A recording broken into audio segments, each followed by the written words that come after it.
just means I've been around. Okay, you can go ahead and put that to the side. It's like, my brother always. All right, Paul, you're hot.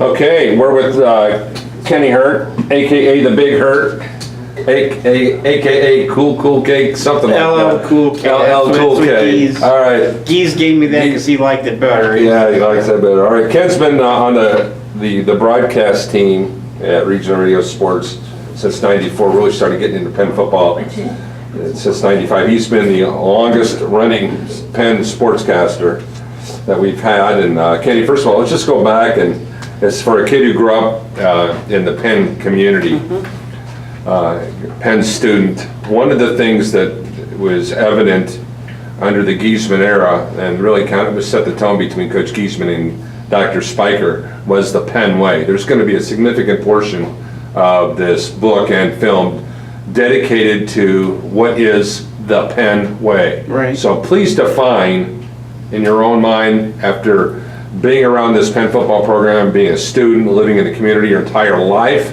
what the Penn way is all about. Well, I think the Penn way is,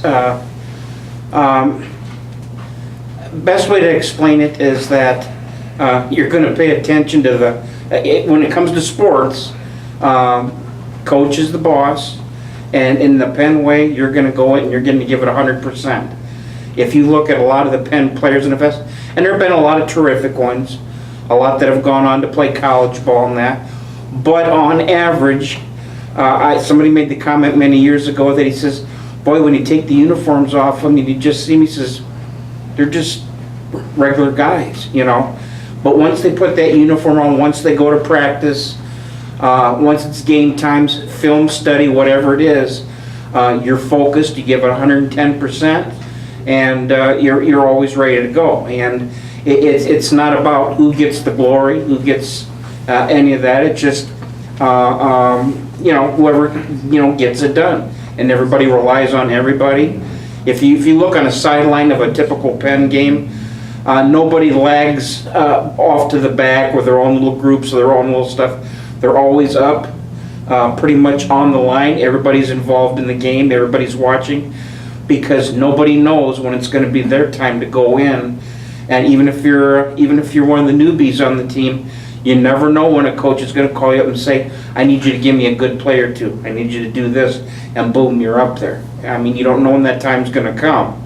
But to me, that's kind of the Penn way. It's taken a lot of average kids who work their tails off, and then once you get them out there and you listen to the coaches, then they go out and together they do some really wonderful things. We've played a lot of teams over the years who, when the game started, you looked at who they had in their uniforms and how good they looked. You said, man, they got a football team. They look really good. Sometimes you'd sit on the sideline with Geese before the game, and he'd look over and he says, man, that looks like an NFL team coming out here. He says, I don't know if we can play with these guys. And then when the night was over with, Penn more than played with them. Penn usually drilled them. So that's kind of it. It's everybody has to come together to get the job done. All right, now I want you to go back and just share your initial moments of being a part of the Regional Radio Sports broadcast team. If I recall the story, we had published the Indiana Football Digest, and you had sent me a letter. I remember distinctly, I still have the letter at home in my scrapbook about about the book, what we were trying to accomplish in the early stages of Regional Radio Sports. And I remember distinctly it says, I'm in, I'm a lifer. But you were excited about what we were trying to accomplish, and then you became a part of this team. So I want to talk about your becoming a part of this team and your introduction into what we were trying to accomplish in bringing the audience Penn football. Well, it was strange. It was like the first time that I sent that letter off, because the previous couple of years I'd gotten that Indiana football guide and I really liked it, and this particular year I couldn't find it anywhere. So I took the previous year's edition and I'm looking it up and stuff, and then I find, I'm looking who to call and stuff, and Paul Condria, and okay. So I called up the number one to know where I can get the magazine. And you just so happened you were having a show that night, and he says, well, why don't you come on out and join us for the show? And he says, I'll make sure I bring a copy with me so you have it for this season. And, you know, that was great. Then we met, and we started talking about just high school sports, our love of high school sports, and particularly mine for, you know, Penn High School, football, you know, whatever it is, I'm ready for it. But, you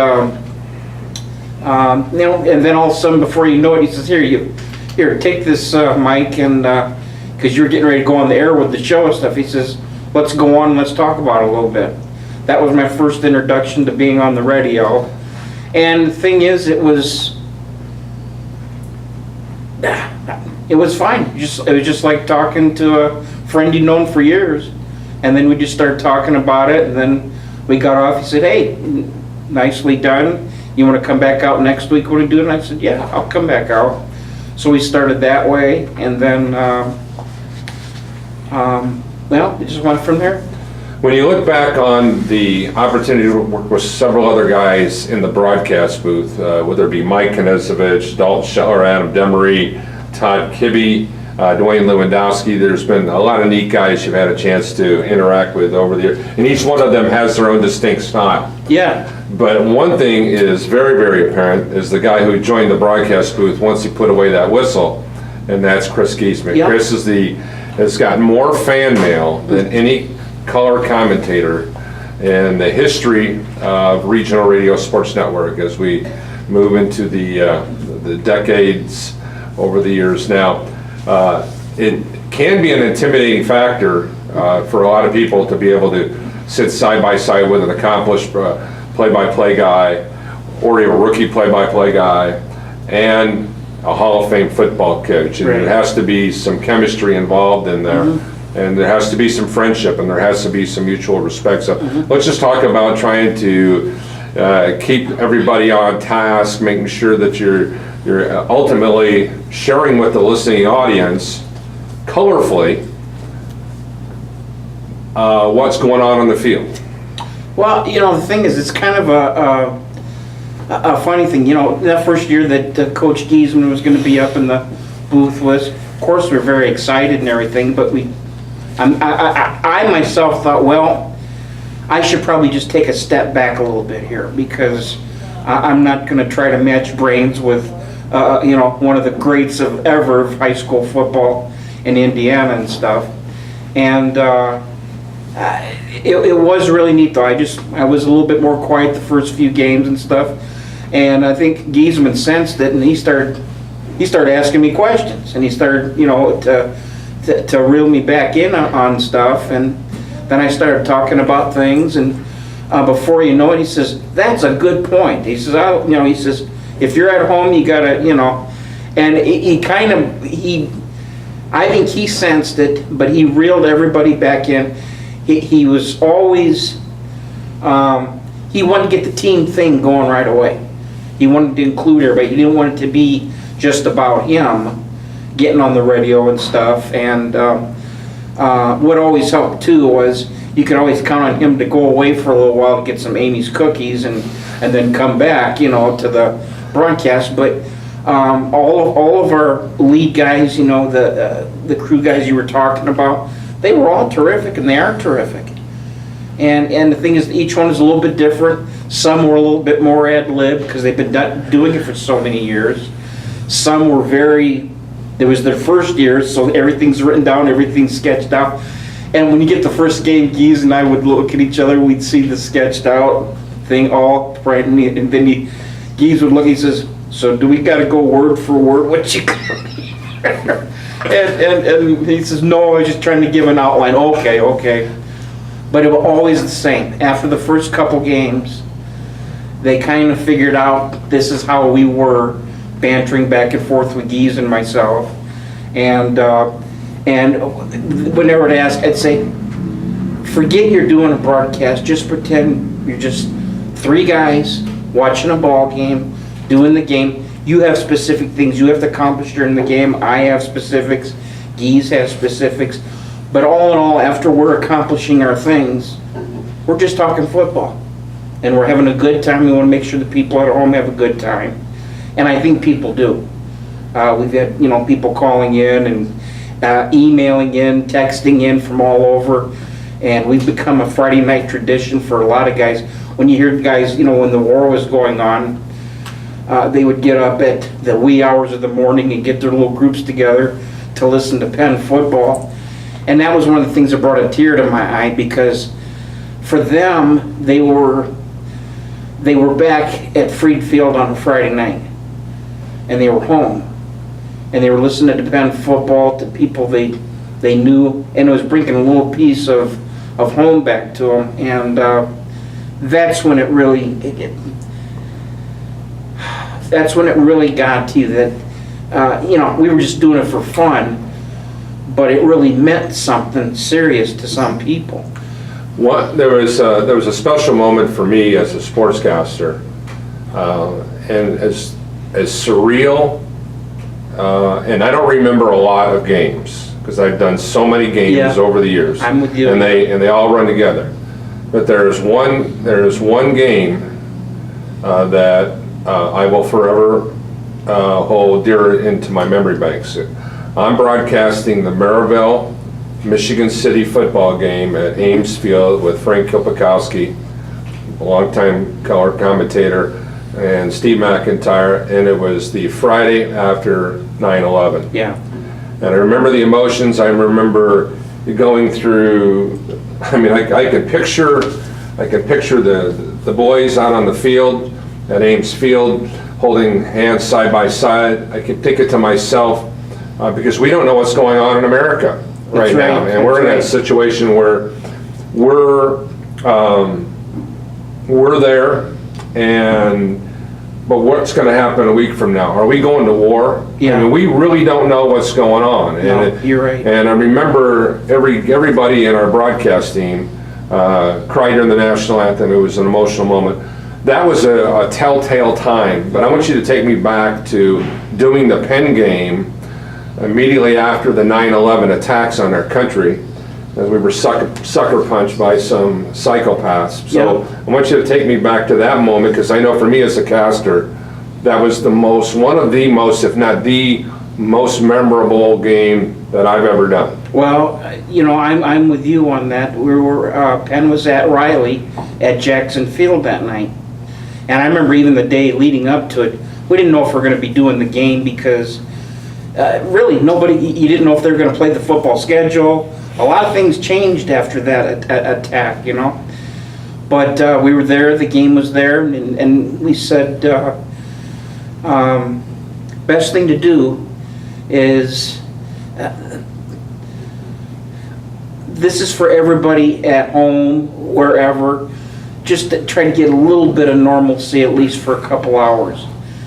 And for the game, the same thing happened. Both teams came onto the field, and they all outlined, they entered the field, and both teams held hands together, and there was a prayer said, and there was a time of silence said for it, and it was tough, because, to be honest, nobody really cared about the game that night. I mean, as far as Exactly. it didn't matter. You knew what was going on in New York and stuff, and you can remember, because we were glued to the TVs. This was something you had to watch, because it's like it was your only way of being there, and by watching, it's like you could, in a small way, try to be. You want to be a part of the moment, because it's tragedy, but you want to. It's the only way you live through it with them, okay, if that sounds realistic or not. And we had broken away, we went and we did the game, and it was a pretty, let's just say everybody just wanted to get the game done, take care of their business, and go home. And that's really what it was. It was the teams out there doing their business. They knew it was different. Even after good plays, players just kind of got up, went back to the huddle. There wasn't a lot of, high-fiving and, all the normal stuff you see in a ball game. It was just, all right, let's go back to work and get this done. Okay, so you've had a chance to see Penn at its very best. You've had a chance to see the Penn Kingsmen not at their very best, from a blowout game against Warren Central where they got mauled, Yep. to winning 3 state championships with 3 different quarterbacks. So you've had a Yes. chance to see some amazing things. We've Yep. seen some amazing numbers, streaks, and I know the decade of the 90s, the Kingsmen were the greatest football team in the world for all intents and purposes. So if you look at all the accomplishments, the games, what jumps off the page at you as things that will be forever ingrained in your mind? Well, you know, it's a funny thing, but everybody says, well, you've been doing the games so many years now every Friday night, and it says, what's the thing that jumps out to you? And it's consistency. And, you know, every year you're at, people come by thinking you're in the know and you know something that they don't, and you don't all the time, but they would say, like, we got any good guys, good players returning this year, how are we going to be? And I said, well, the coaching staff's coming back, and that's pretty much all you need. And that's been that way for 40 to 45 years. First it was Coach Giesman and the staff, and then when Coach Corey Oman took over for him now his staff is settled. You know, it took the first couple, 2-3 years to get everybody in their roles, not stepping on toes and that, but they're solid, and that's the thing is, if the kids come in and work hard, if they do the off-season work and get in the weight room, if they just do what the coaches ask them to do and work hard, they're going to be successful. And that's normally the way it is. And you know, you're talking about the blowout, like to Warren Central. Well, it's not good, but you can either go and sulk about it, or you could say, what do we have to do to not have that happen again? And Penn took it that way. You know, Penn for a while had been getting a chance to play like Ben Davis on a year-and-year basis, and they were in the early season, and they were getting their chance to see. The Penn players could see this is what we have to elevate our game to come playoff time, and it worked, and it worked like a charm for several years.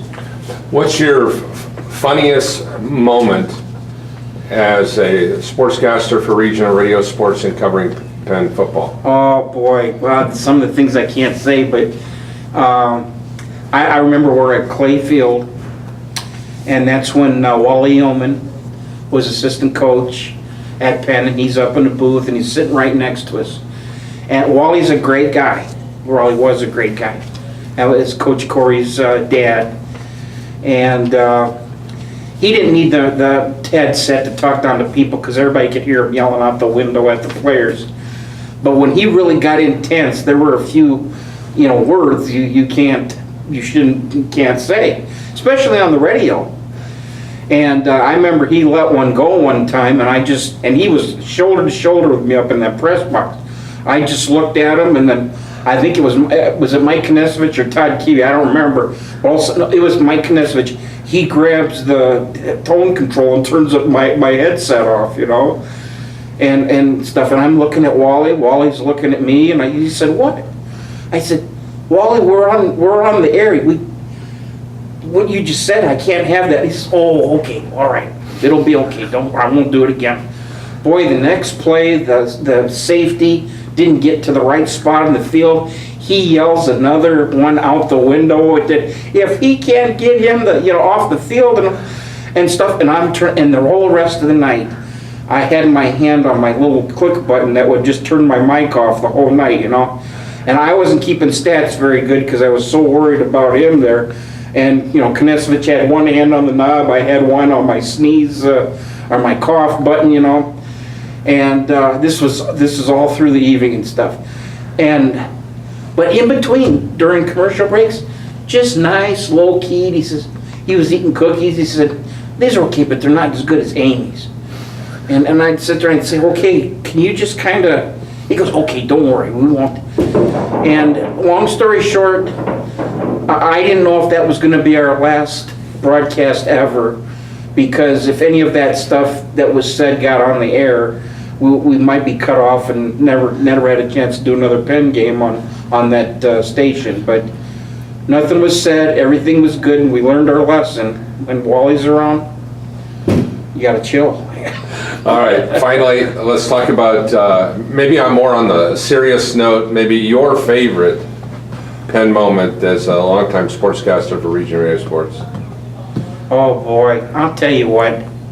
You know, the thing is, nobody ever likes change. You talked about the several different play-by-play guys we've had, but then again, it's kind of been a blessing, because every few years when somebody stepped in there, it kind of forced you to get back on track and make sure, because after a while you get with a crew, it's like, well, you let things go and you don't do them as right as you should. And so for each new guy, you want to make sure you're doing the stuff right, But, geez, I don't know. The only thing you think of is when Coach Giesman came up in the booth with us, and it would happen several times. First year, he'd forget he's actually doing a show, because he's just talking to you. He's talking about the game, And then you'd sit and you'd stop and you ask him a question, and there's no reply. So then we'd look over, and Giesman had gotten up and walked over to get a drink and some more cookies, and he says, "Oh, well, we'll have that answer as soon as Gies comes back." And you could tell a lot of people listened, because a lot of heads would turn down in the stands up and be laughing as we're doing it. And one last one, to show that so many people are out there listening. There were some people out right in front of us, they were eating fried chicken. And we're eating on a cookie, and I sat on there and says, "Man, that guy's got some fried chicken there. I could go for some fried chicken." And he says, "Well, maybe you can trade him a cookie for a piece of fried chicken." So we giggled, and then we went to a commercial break. Boy, less than 5 seconds later, here comes up, being handed up in a piece of paper, a piece of the fried chicken, and they stuck their hand through the window.